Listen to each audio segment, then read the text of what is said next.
Home of the prodigal son, young Chad Townsend. And Chad Townsend plays on, plays to the whistle, kicks away for Valentine home. Townsend, brilliant.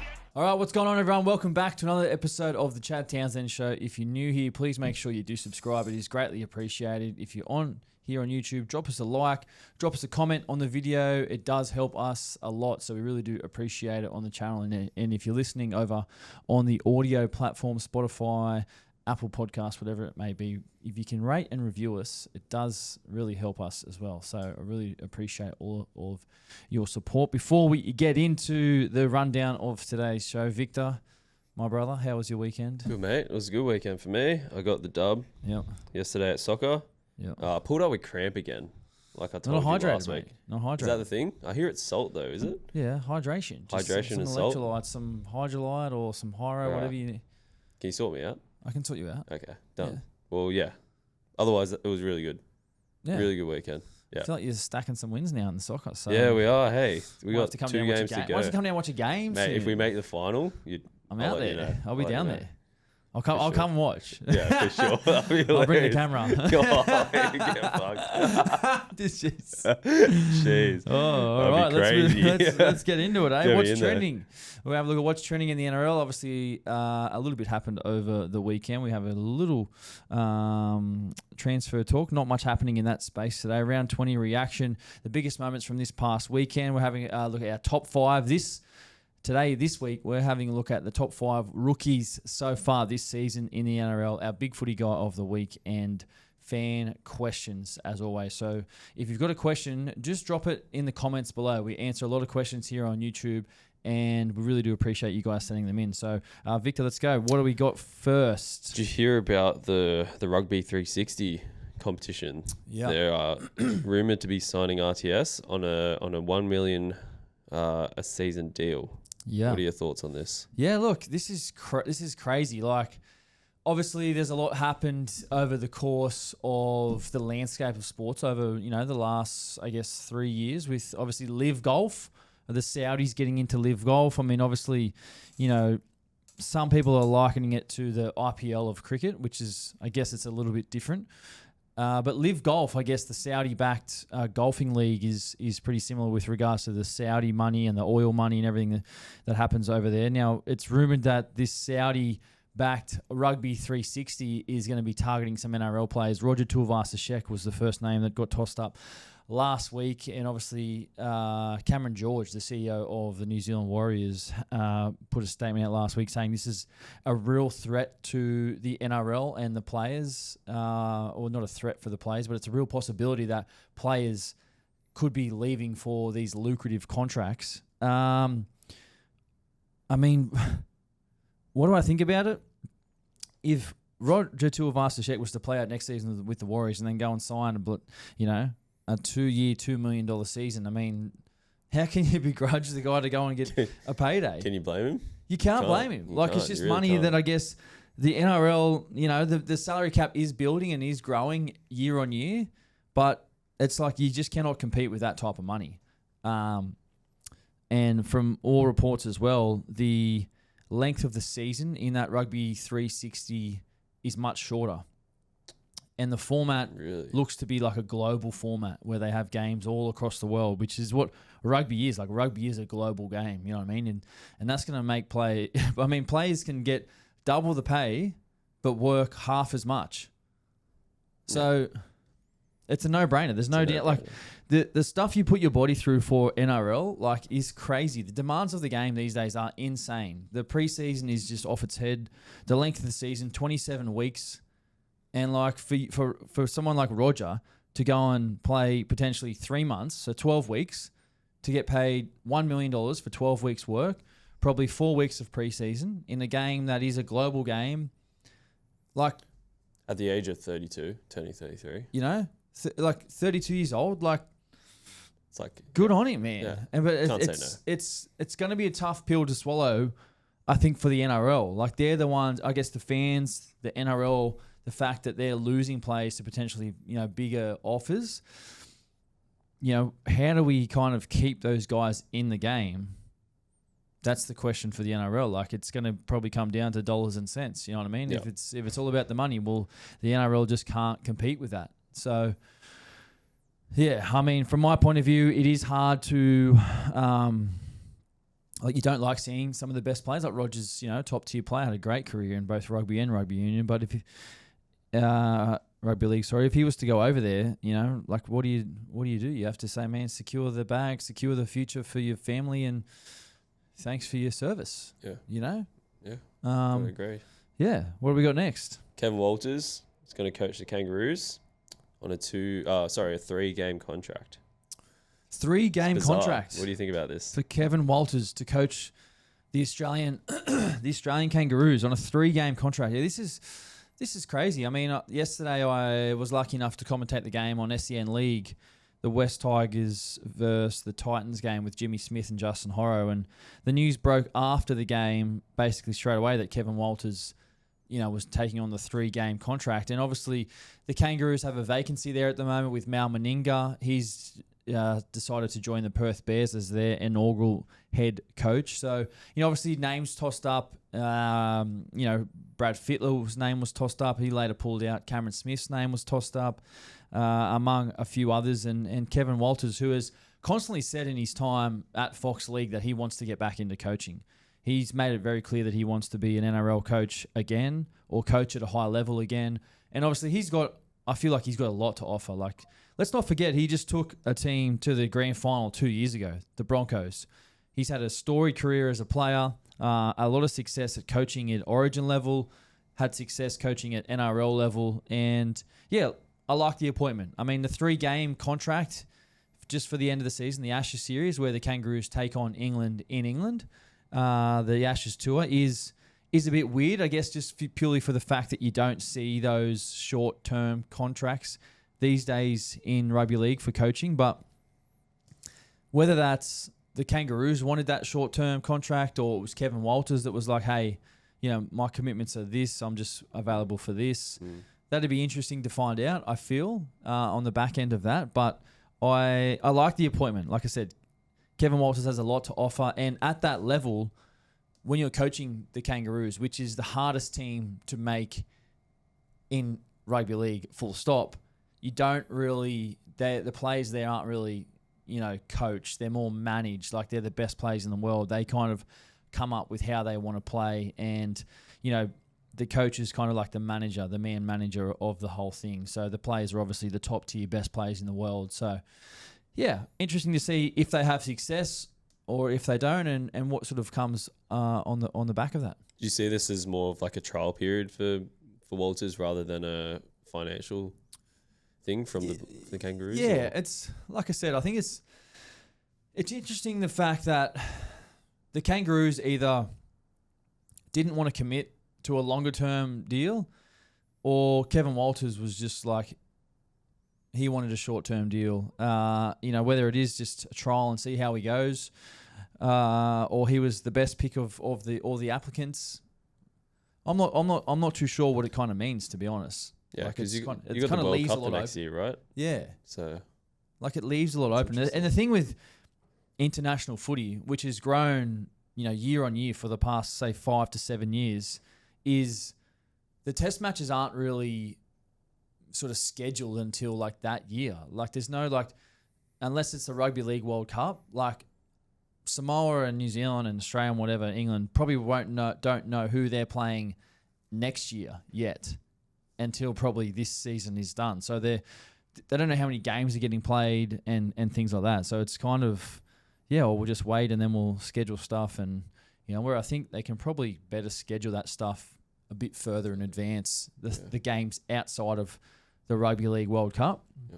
Because the appetite for international rugby league is just growing, especially in the Pacific, since the allegiance swap of Jason Tamalalo basically changed the whole thing. Yeah. He's a pioneer. He led the way, hey? Led the way, and that's that's just one of his legacies that will go down for Tonga. But yeah, all in all, we'll finish on that. Kevin Walters, I like the appointment. I'm interested to see how he sort of goes at the end of the year, and if he stays on or if it's just a 3-game thing and then he goes back to doing whatever he is doing. Love it. One thing I noticed over the weekend that I wanted to ask and get your opinion about was the roll ball rule. Saw a lot more of it this weekend, especially in your game. Yeah. Can you talk us through that? Yeah, so I guess now that Origin's done, I mean, we didn't see one roll ball in 3 games of Origin, did we? Because it's just a stupid bloody rule, in my opinion. I don't like it. I don't know why they focus on that area of the game. It's an area that just does not need to be focused on. So Origin's finished. Then the NRL sent a directive to all clubs to say, hey, we're focusing on roll ball again this weekend. So make sure you play the ball with your foot, genuine attempt. And some of the decisions over the weekend were diabolical, in my opinion. There was no consistency. What was penalised for some wasn't penalised for others.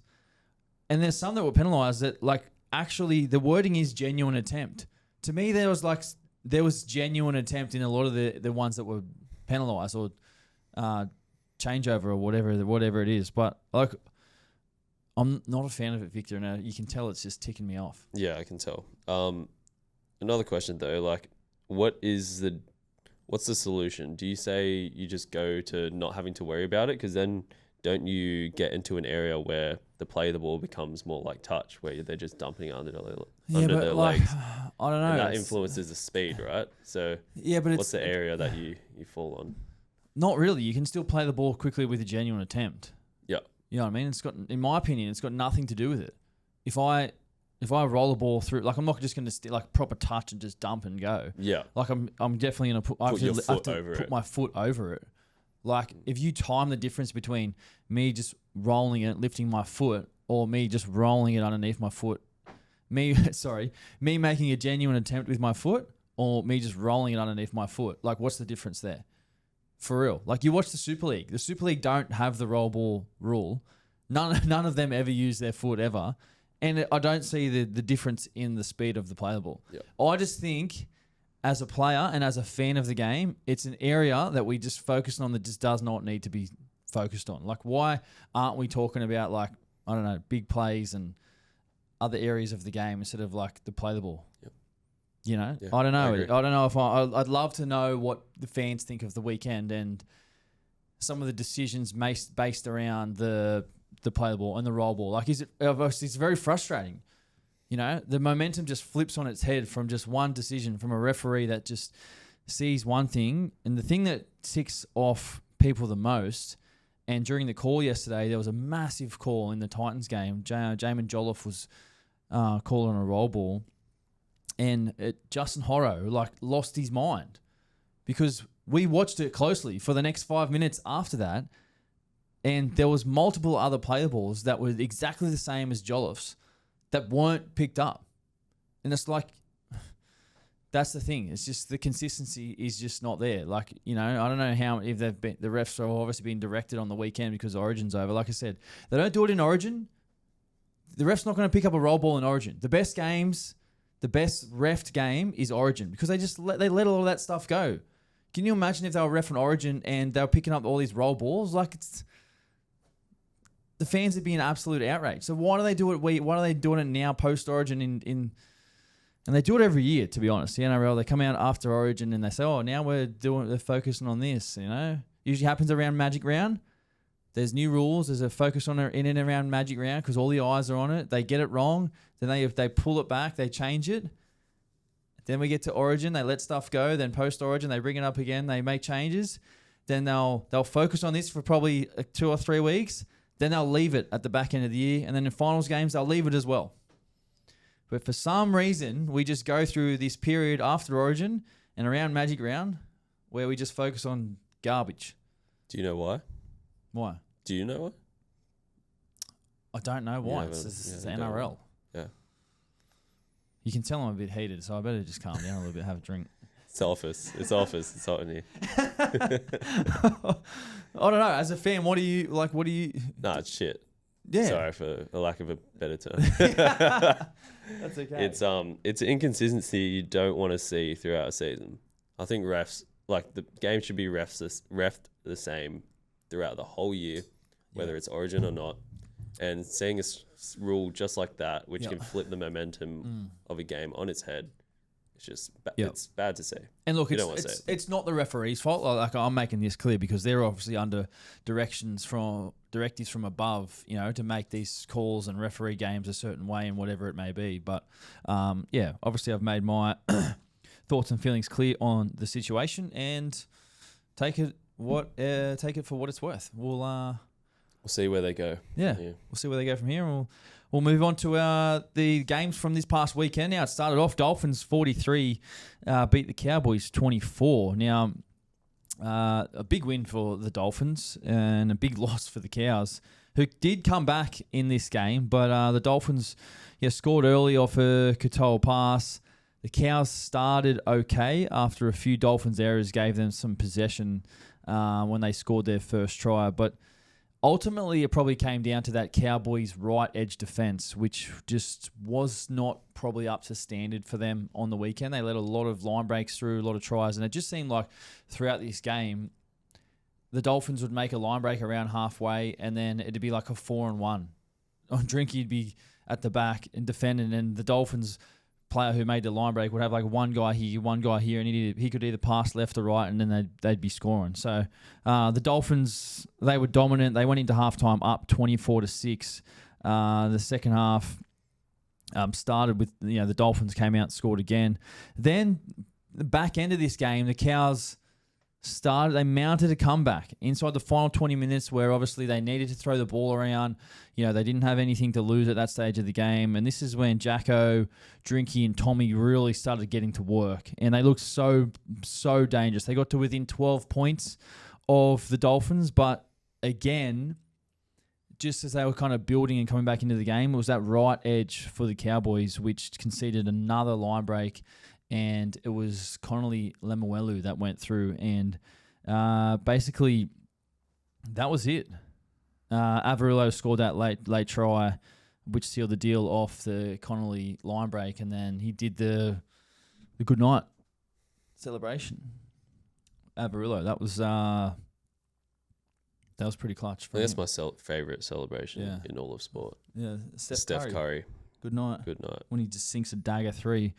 But yeah, like I said, for the Cows, they'd be disappointed with that. Obviously, it was a big game for them. They're well outside the 8 at the moment. I'm not sure where they sit on the ladder. Victor, you can bring it up there. I think they might be about 12th. But obviously, pressure's been mounting for the Cows. Got a great team, the Cows. Obviously, they're a bit light up front at the moment. Obviously, Jace still out, McLean still out, McIntyre out. So they've got a bit of adversity with injuries, having to sort of play some younger guys off the bench at the moment. And obviously that right edge defence, which was not good for them on the weekend. Where are they at on the ladder? 13th. 13th at the moment. I think they're on 17 points. 17 points, sorry. And 8th spot's on 24. 24, correct. Yeah, so 7 points separates them. With 7 rounds to go? Yeah. Yeah. So it's probably, and they've got to pretty much win every game from here on. For the Dolphins, they're still outside the 8 as well. Yeah, they're on 22 points. So they're 2 points outside. Yep. They're 9th spot. They're just outside. Well, you'd probably think the way they've played next week. Bye next week, which helps. You probably think with the way they've played this season, they'd probably be inside the 8, wouldn't you? But they have a 169 point difference. Which is the crazy. Second best in the league. Yeah, that's crazy. So they're very good with the ball. Yeah. Very good. Score a lot of points, the Dolphins. But, yeah, let's move on. Next game, Sharks 31, Roosters 18. A tough night in the office for us on the weekend. Obviously, it's my first game back in the NRL for quite a while. And, man, even though we lost, even though I didn't play that great, I bloody enjoyed it. I had such a good time out there on the field at Shark Park. When I found out I was playing, I was like, wow. I knew that we were playing the Sharks, and it was just like, this is a pretty cool moment for me, you know what I mean? I got to play my NRL debut at Shark Park 15 years ago, and now I get to play, which I don't know if it's going to be my last game. I mean, I kind of had to treat it like it was. And that's the thing with footy. You just don't know what's going to happen. So, look, it was a special moment. I had like 30 tickets there, friends and family all at the game. Obviously, I mean, the stadium's like 5 minutes from my house. So it was actually pretty cool to just play and then just come home. It was the first time I had all 4 of my kids at Shark Park as well watching. When I was at the Cows, I had 3 kids at one game. And then we gave birth to one like a week after I played. That was the 2022 game we played. We beat when Val kicked that field goal. But yeah, anyway, a huge game for us, and we got beaten by the physicality of the Sharks. The Sharks were just running harder than us. They kicked us into corners. They forced a lot of errors, a lot of, I guess, unforced errors from us. We obviously were trying to find things late in the game and obviously just didn't execute, to be honest. Blake Brayley, I thought, was great for the Sharks. He's been playing really well at the moment. Aden Fanua played his 200th game for inside the NRL. I mean, like I said, I was very grateful to be out there and the opportunity that I got. As disappointing that it was for us, I felt great out there. Like my lungs are sweet, legs are sweet, like pulled up sweet, like there was no issues there. But yeah, just really grateful to be out there. I think Nafahu White was great for us. He's been outstanding so far this season. Sam Walker had some great moments as well. I thought in his, he's still building in his return from a long layoff with injury. I thought he was dangerous as well.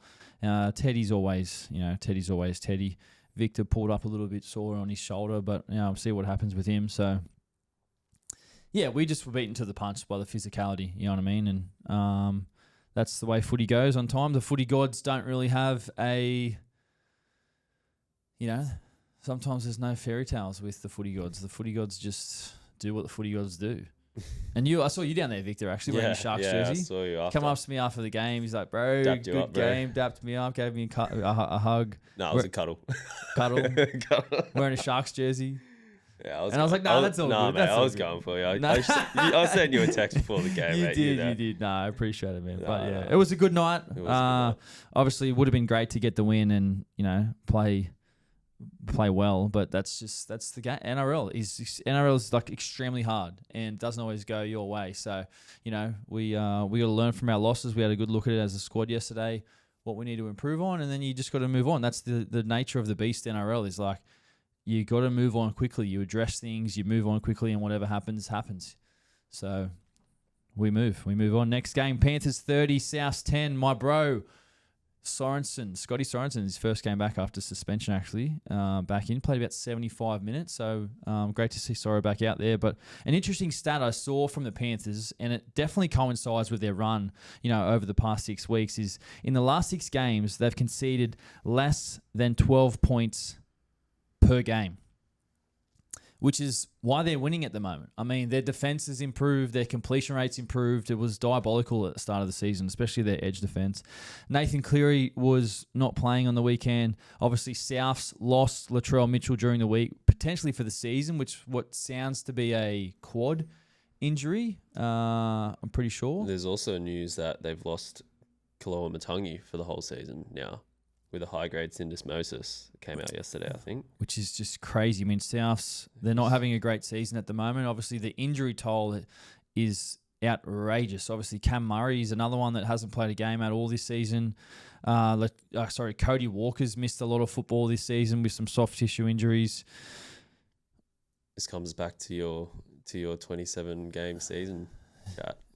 It's a lot. It's a long season, man. It's a long 27 rounds plus finals plus Origin. Like the brutality, man. It's just the demands of the game, the quickness of the game are more than it's ever been. Like in my opinion, I think the games need to. I like 20 games. I like 20. You know what I mean? I think we can work with 20, but remains to be seen, I guess, on the next CBA. They'll sort stuff out, and I don't know if they'll ever bring it back. It's like the game's getting quicker and quicker, the demands are getting higher and higher, but the length of the season still remains the same. Give us more time off or shorten the season. Yeah, in my opinion. Anyway, that's a debate for another time.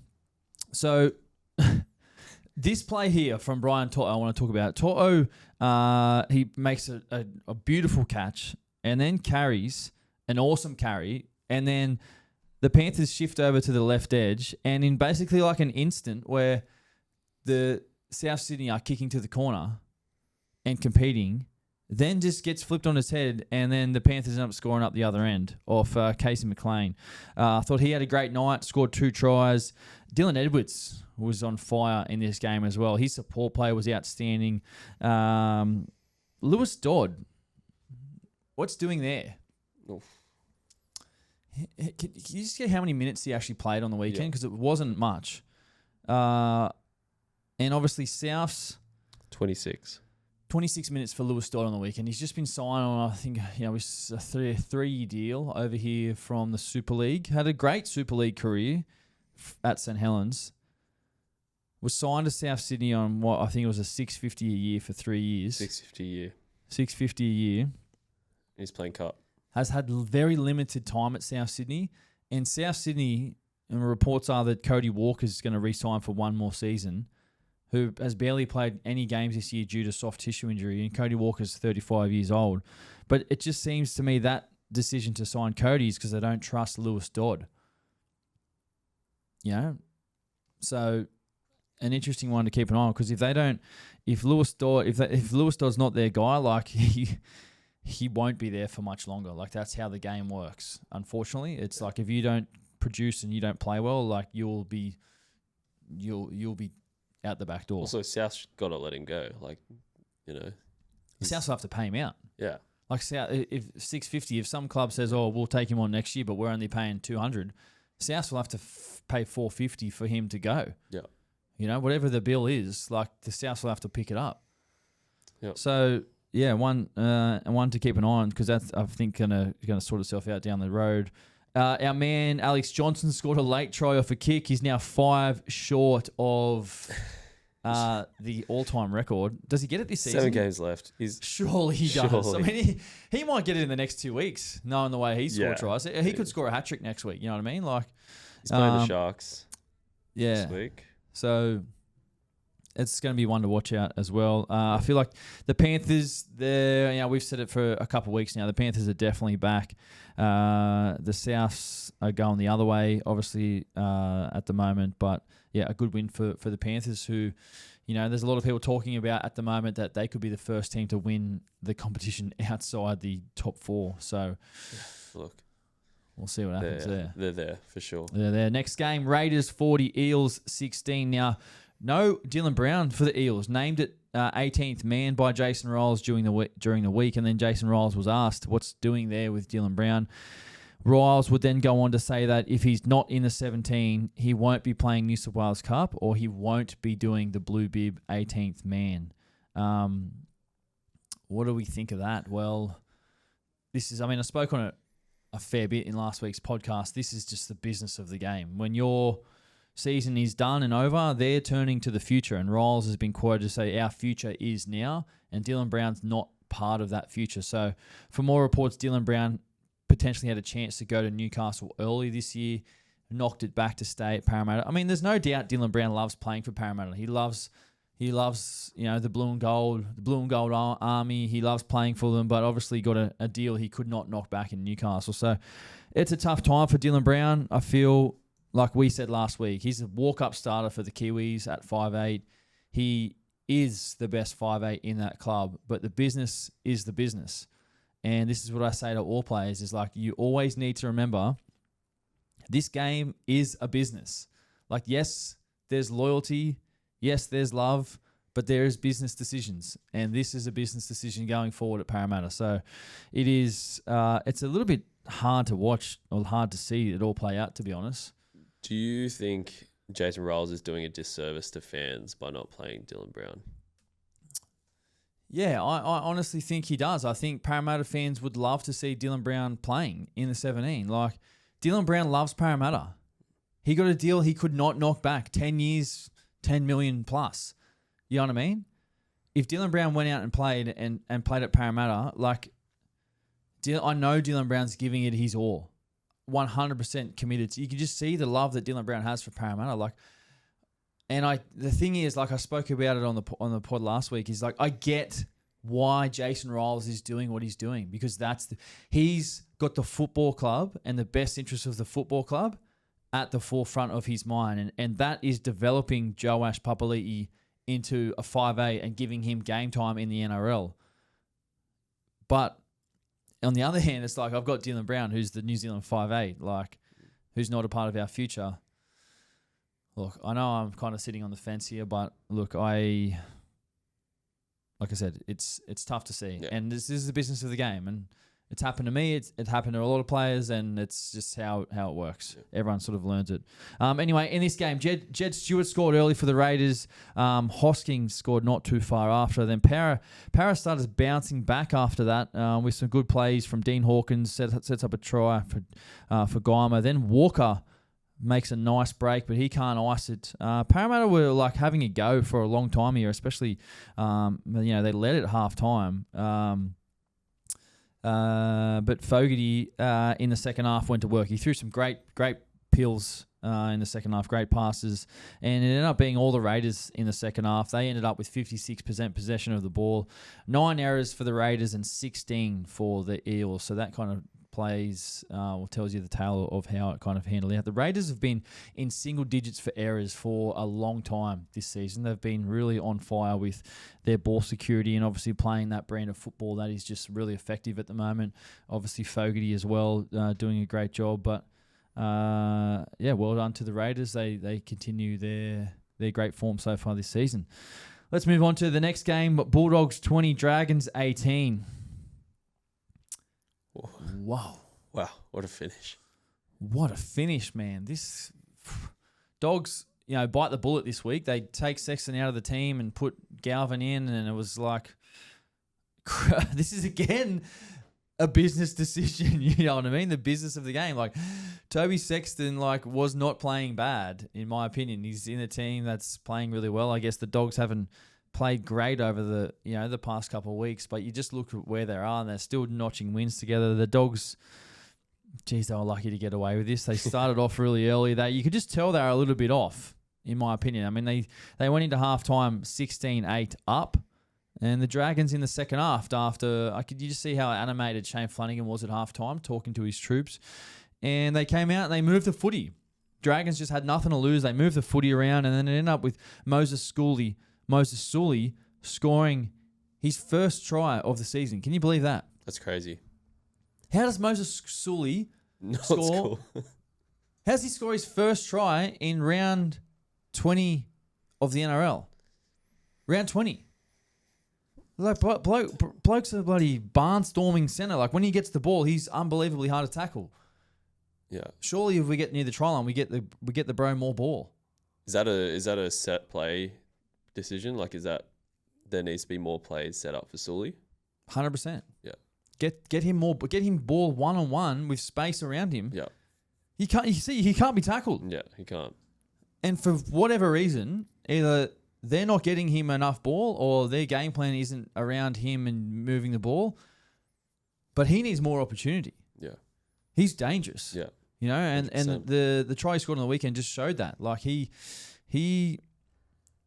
like to actually I don't know Moses Sully, but like if I said to him, mate, like, how do we get you more ball? You know what I mean? Yeah. What do we need to do? And like, what are your thoughts so far this year? He'd probably be frustrated as hell. If he's like, mate, I've only scored one try this year, he wouldn't be happy with that. 1-on-1, he'd be 1-on-1. He's far out. Bro's dangerous.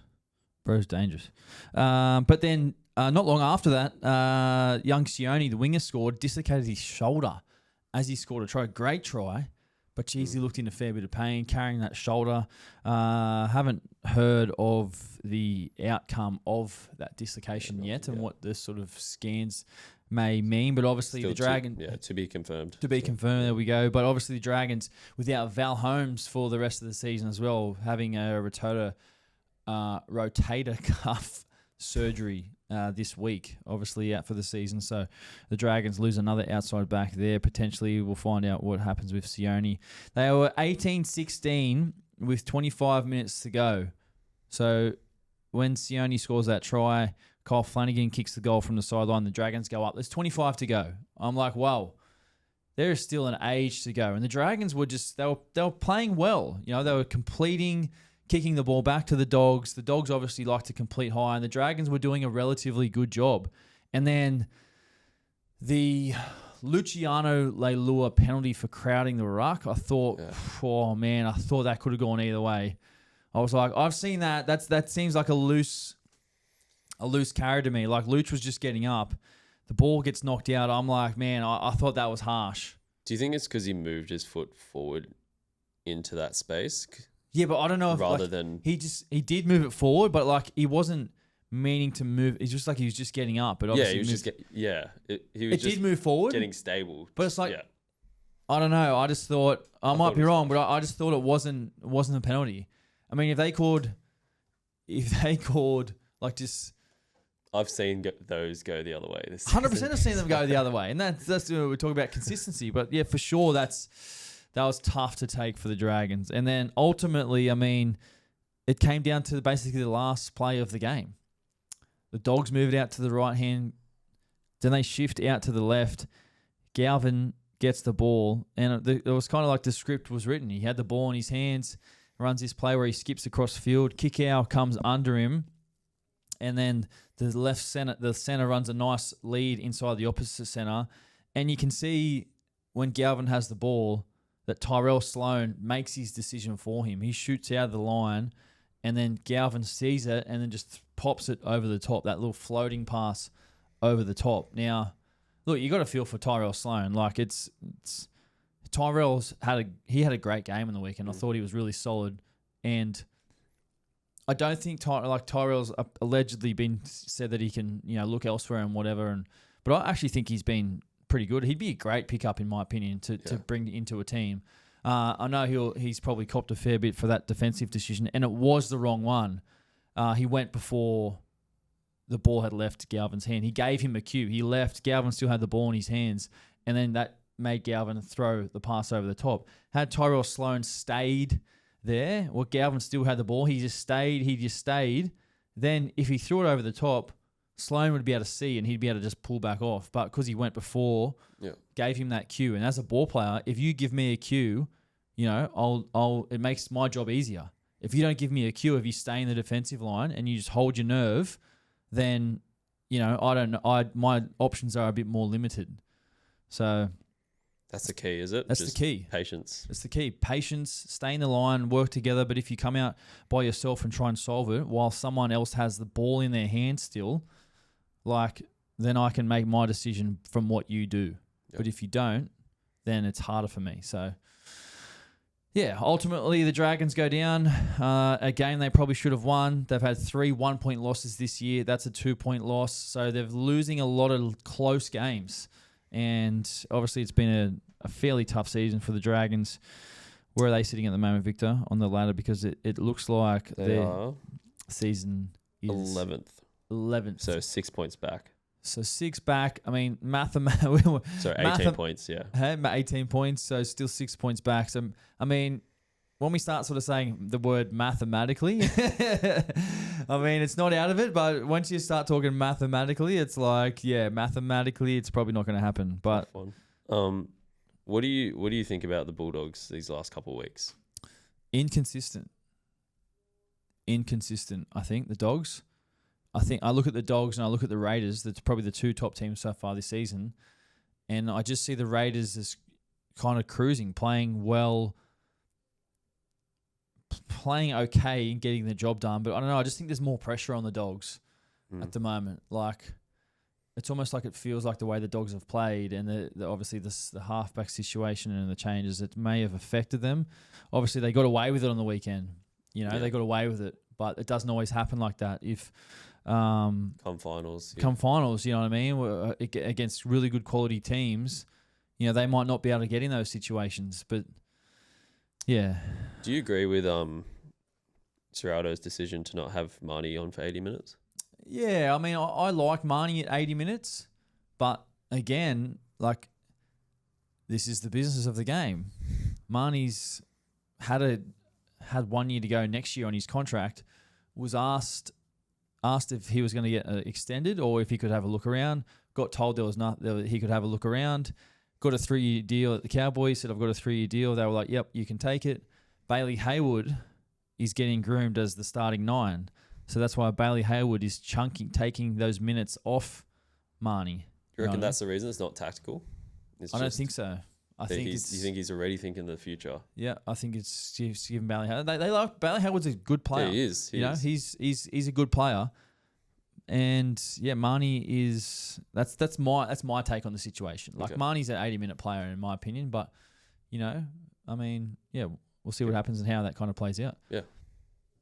Excuse me. Next game, Seagulls 18, Storm 16. Now, you always see these two teams having cracker games, but the Storm were way off in this game, in my opinion. They completed 67%.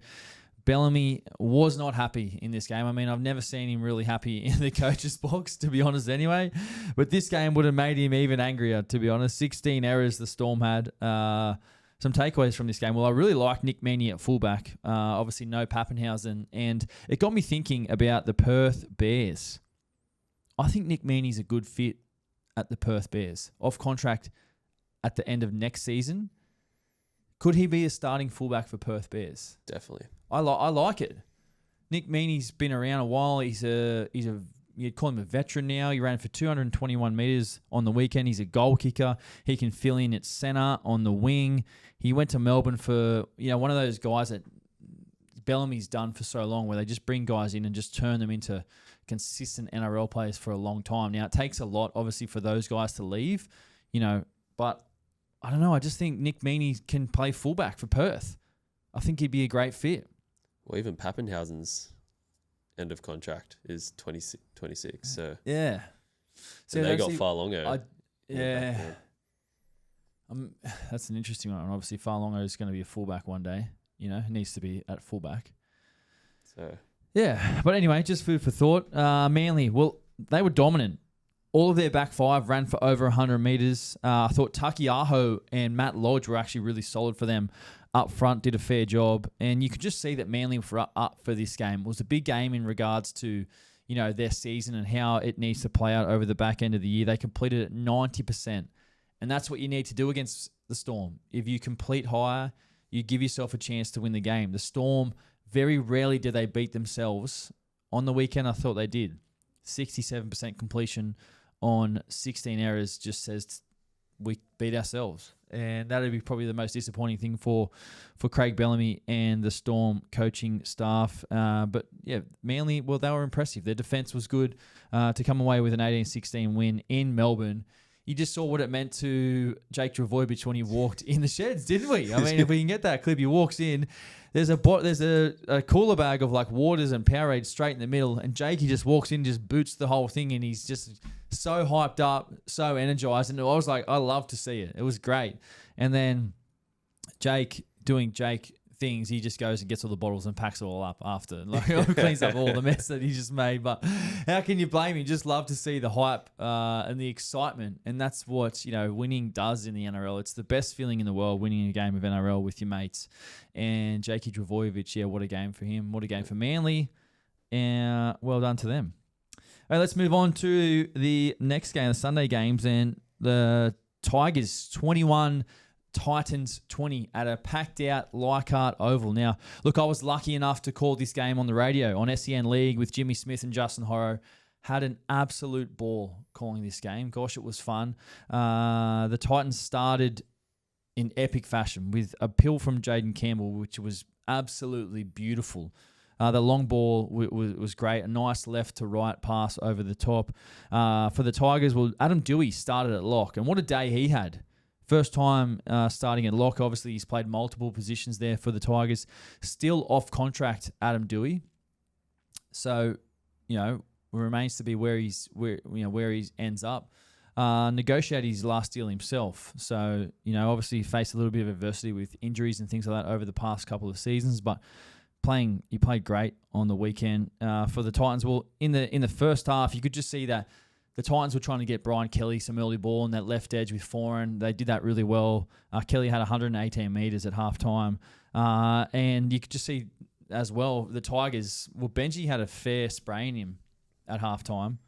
You could just see the pictures coming out of Fox League where Benji was like, he was sitting down, but you could just read his lips, and he was saying the F word like time and time again, like looking around the room. And post game, he would go on to say that he thought that was one of their worst games. They just weren't up to their standard or executing the way that they would have liked. So, Benji, you could sense a little bit of frustration. But the back end of the game, look, some of the calls I thought for the Titans, I thought they were on the wrong end of some of the calls. I mean, I spoke earlier about the Jamin Jolliffe roll ball. Luai dropped the ball, which was a dead set knock on that they missed. Alex Twal had a knock on as well. The Titans did not get anything in the second half. The Tigers had all that field position at the back end of the game, and ultimately it came down to that. They got all the possession, and then they were able to score a try at the end of the game with Skelton, which then led to Adam Dewey being able to kick. He had a chance to win the game from the sideline, kicking into the wind, and we're calling it.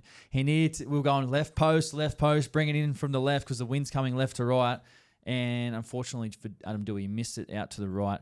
But then after that, gets a chance to hit a field goal. He kicks the ugliest field goal ever, but it makes it over, and Adam Dewey kicks his first career field goal. The Tigers win it 21-20. Now, Des Hasler.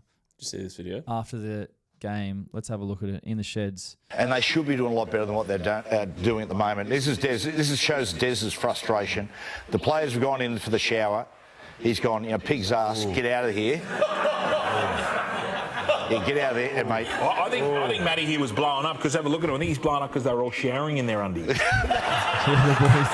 is They can't be doing that. it is a strange phenomenon. Yeah, I mean, Des Hasler, you can see just a lot of frustration there, and the boys in the naughty books, in the bad books there. Yeah, Desi obviously under a fair bit of cherry mesher at the moment with how the Titans are going. Obviously sitting last on the ladder at the moment, which is not great. And I spoke yesterday on the radio about the Titans and them probably needing to find a bit more of their identity, I feel. Which look, I always thought the Titans were going to win yesterday. They could have I got some calls were I thought they were on the wrong end of them in the back end of that game, but they could have easily won that game. Is what I'm trying to say. So yeah, obviously disappointing for them. Let's move on to the last game. Warriors 20, Knights 15. Wow-wee. Leka Halasima. You're going to be saying that name for a while. We're going to be saying this name for the next 15 years. This guy, wow. Oh, my gosh. He's my favourite Warriors player. Halasima. Love the name. Love the hairstyle. Love the grin. Love the way he plays. Man, what a play. What a play. Warriors had a great start in this game. The Knights came back. I mean, let's just talk about the finish of this game. All right, don't even worry about the game. It all comes down to the clutch. I've got a couple of notes here, but let's just Tanner Boyd, who's been filling in for Luke Metcalf. I thought he's actually done a really solid job in this game. Had a chance to win the game with a kick. Go for the field goal. Hastings is called offside at marker. Tanner Boyd gets a kick from in front to what looks like he's just going to nudge it over. Hooks it left. And then they go for a drop goal, charge down. Halasima stays on side, gets the ball, and just scores from 30 out. Steps past Dane Gagai, carries two guys over the try line. Good night. It's good night after that. Halasima. What a play. What a play. What a player. Yeah, I mean, this guy is I'd love to know a bit more of his story. Like where did he come from? Yeah, where he's from, where he grew up. If someone knows, what junior club did he play for with, in Auckland? Because, man, I just love this guy. And the Knights, this would be absolutely devastating for them. They've been obviously under a lot of pressure at the moment. Obviously, rumors kind of swirling around their coach and his future, but obviously Callum Ponga as well, which is he's committed his future, to end of 27, but it's devastating for the Knights. His birthplace, he's actually Tongan.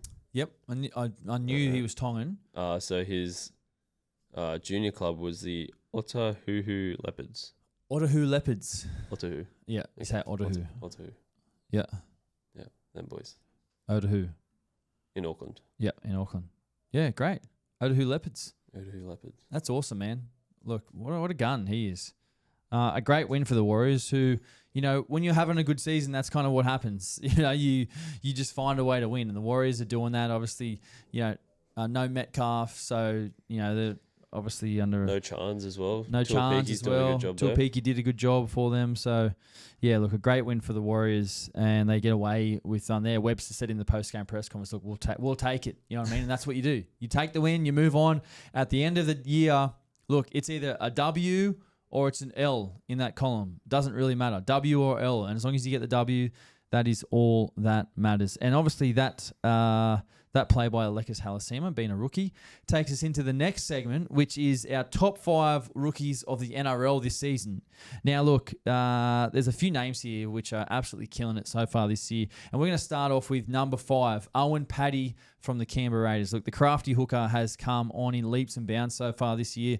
His kicking game is on point. His short passing game on point. His running game. Look, I think this kid has the full bag of tricks as a hooker, and I think he's a long-term option for the Raiders so far. I really like his short kicking game, which you don't see a lot of hookers kicking very often on the weekend. I know he's played a bit of a limited role, with Starling playing a majority of the chunky minutes for the Raiders, but Owen Paddy looks to be a bright spark for this Raiders team. Has been really, really nice so far this season.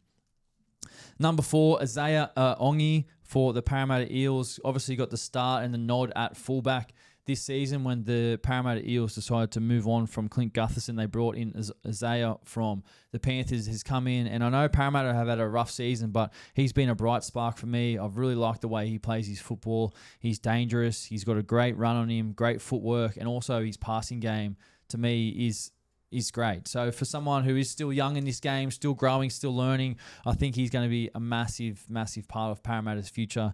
So it'll be great to see how he develops.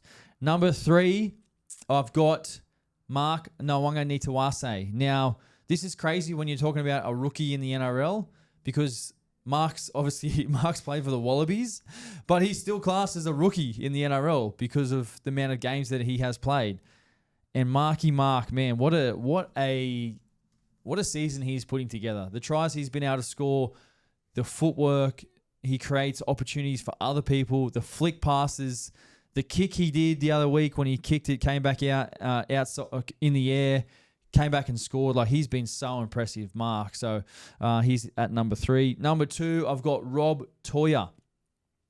Made his Queensland debut after just playing 12 NRL games. Bobby's been absolutely killing it this season. His footwork is dynamic, but the thing that impresses me the most about Bobby is his defense. He one-on-one defensively, you don't really see him get beat, and I think that's why Billy Slater called him up and he made his Queensland debut. So Bobby has been elite for the Sydney Roosters so far this season, and obviously Queensland as well. And number 1, our man, Leka Halasima.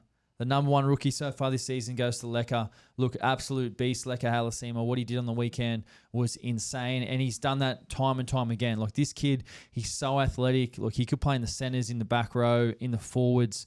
He always plays the game with a big smile on his face. He looks like he's having the best time of his life and just absolutely killing it. So you love to see it. The Warriors local product from Otahu doing an absolute great job. Some honourable mentions here as well. Obviously, Jamie Humphries, which, he's been in and out with some injuries, but had a great season for South Sydney. Hamish Stewart from the Dragons as well. I feel like he's had a really solid season as a Dragons youngster. And the Dragons have a lot of young forwards, or a lot of youngsters, who I feel going to grow. And I think the Dragons, they're having a tough season so far this year, but I think they're going to be okay over the next couple of seasons as these youngsters kind of develop and get more game time in the NRL.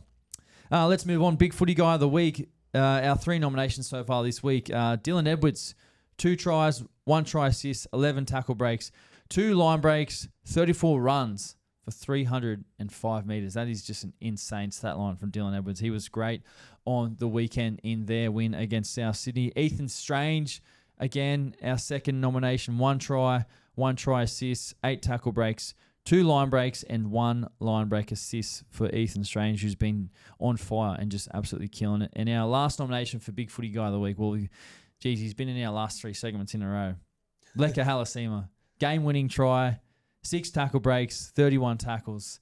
He was insane. Obviously, that clutch run from him to seal the game. Victor, let's go. Fan questions. Fan questions. Who do you think will win the grand final this year? Look, at the moment, I mean, it's hard to go past the Canberra Raiders. I mean, yeah, they're obviously been in the top 4 all season, but I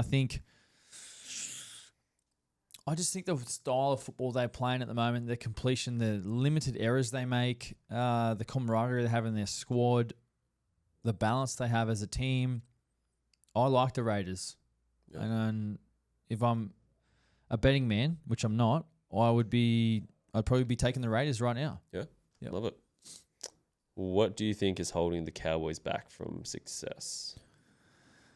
Oh, good question. What do I think? I mean, they've had a stack of injuries so far this year, the Cows. You know, I mentioned before their injuries to their forwards, their middles. You know, they're very light on middles at the moment. Obviously, Jace has missed a lot of footy through injury. Mac is out at the moment. Yeah, I mentioned Sam McIntyre is out. There's a lot of experience in those 3 guys. And when those 3 guys are playing, they're a much better team. Ultimately, I think it's come down to their defense. Like, they're a great attacking football team, but their defense probably just hasn't been where it needs to be a consistent, top 8 team.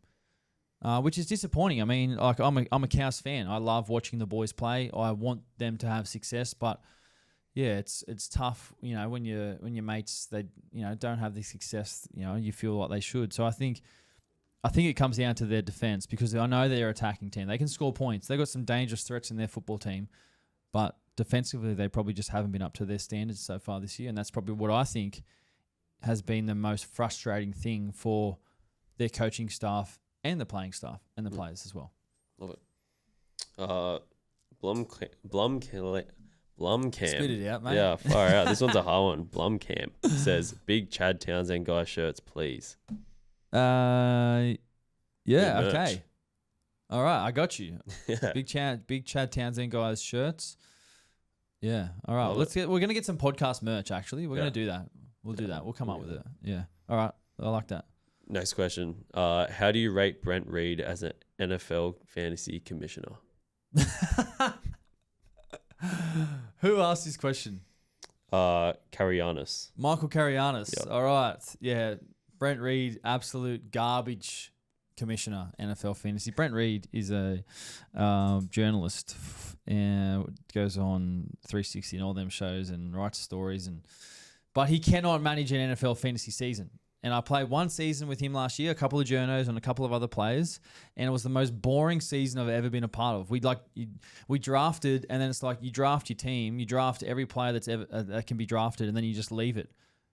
And like you don't trade. You're not allowed to trade? There's no trades, there's no waivers, there's no nothing. And I'm like, this is the most boring thing I've ever been a part of, like Brent Reed. Like, what's actually doing? So I wrote something in the WhatsApp the other day and said, I'm out. If you don't change the rules about waivers and trades and everything like that, I'm out. Like, this is boring. This is as boring as a Brent Reed, Michael Carianis column in the paper on the weekend when they write about their stories about footy. They know that. I've said that to them. So what's it go with no waivers? Yeah, I don't know. In a draft league. Brent Reed, what's actually doing? Like, it's boring. Change it. Yeah, what is doing there? Yeah. Reedy. No, all love, Reedy. All love. Upset when you're an NFL. Don't spray me on the. Don't spray me. All right, next question. Do you reckon Herbie is worth $1 million a year? Jeez, I saw this over the weekend. Herbie Farnworth, the $1 million price tag getting talked about. Do I think he's? Well, I mean, $1 million is a lot for a centre. Gosh, maybe I'd have him at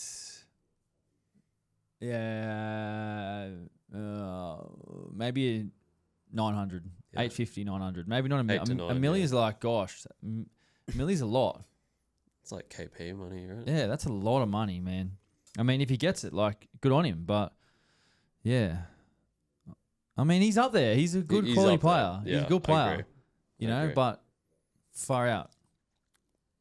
You just don't hear the millie get chucked around the NRL a lot, hey? Nah, and it's going to the next 5 years, as the CBA goes up, there's going to be more guys on the millie, which is going to be great to see. Biggest differences between the NRL and the Super League, and why do you think the NRL is thought to be superior? Oh, well, this is a no-brainer. The consistency of the players, the game. I mean, the Super League. Like I am a massive fan of the Super League, but I think the top 4 or 5 teams, like your Wigan, Warrington, St Helens, who else is there?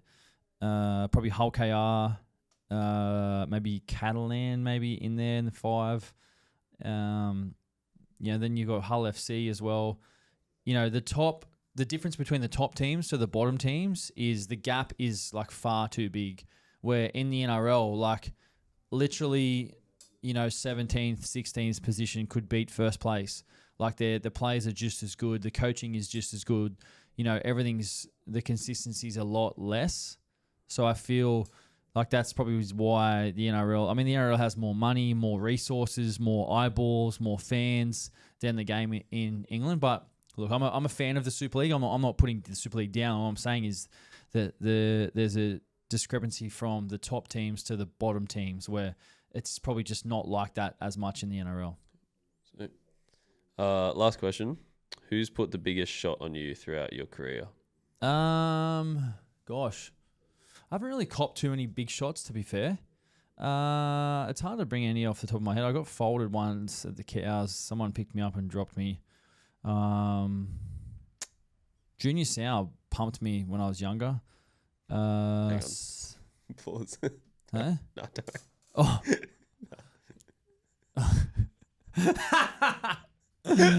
Junior, maybe I should use a different word, but I don't know. I've been hit a few times, but it's hard to bring them off the top of my head, to be honest. You just forget about them. Yeah, Try to put them out of your brain. Yeah, it's not like a career highlight. Like I'm not for sure. I'm not like remembering that. Like I'm talking about like I don't know a try I've scored or something like that. Yeah, or a win we've had. Yeah. Oh, I love it. Yeah. That's it. All right. Thank you, Victor. And thank you, everyone, for tuning into today's episode. If you enjoy the podcast, make sure you subscribe, drop us a comment, like. We really appreciate all of that stuff. We'll see you guys on the next episode.